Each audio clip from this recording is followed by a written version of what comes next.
ಶಿರೋಮಣಿ ಅಕಾಲಿ ದಳ ಅಧ್ಯಕ್ಷರಾದ ಸುಖಬೀರ್ ಸಿಂಗ್ ಬಾದಲ್ ಅವರು ಪ್ರಧಾನಿ ನರೇಂದ್ರ ಮೋದಿ ಅವರನ್ನು ಭೇಟಿಯಾದ ಮರುದಿನ ಪಕ್ಷ ಕ್ಷೇತ್ರ ಮರುವಿಂಗಡಣೆ ಮಸೂದೆಗೆ ಮತ್ತು ಮಹಿಳಾ ಬೆಂಬಲವನ್ನು ಬಹಿರಂಗವಾಗಿ ಘೋಷಿಸಿದೆ.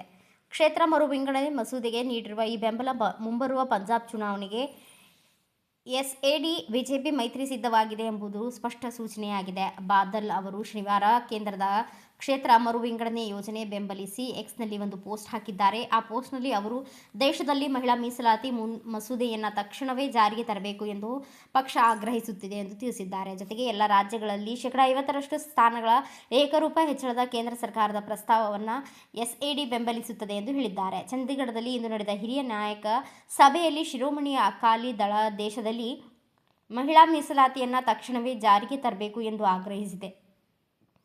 ಶಿರೋಮಣಿ ಅಕಾಲಿ ದಳ ಮಹಿಳೆಯರ ಘನತೆ, ಸಮಾನತೆ ಮತ್ತು ಸಮಾಜ ಹಕ್ಕುಗಳನ್ನು ಎತ್ತಿ ಹಿಡಿದು ಸಿಖ್ ಗುರುಗಳ ಬೋಧನೆಗಳಿಂದ ಪ್ರೇರಣೆ ಪಡೆದಿದೆ. ಶಿರೋಮಣಿ ಗುರುದ್ವಾರ ಪ್ರಬಂಧಕ ಸಮಿತಿ ಈಗಾಗಲೇ ತನ್ನ ಸದನದಲ್ಲಿ ಮಹಿಳೆಯರಿಗೆ ಮೀಸಲಾತಿ ನೀಡುವ ಮೂಲಕ ಮಾದರಿಯಾಗಿದೆ ಎಂದು ಅವರು ಹೇಳಿದ್ದಾರೆ.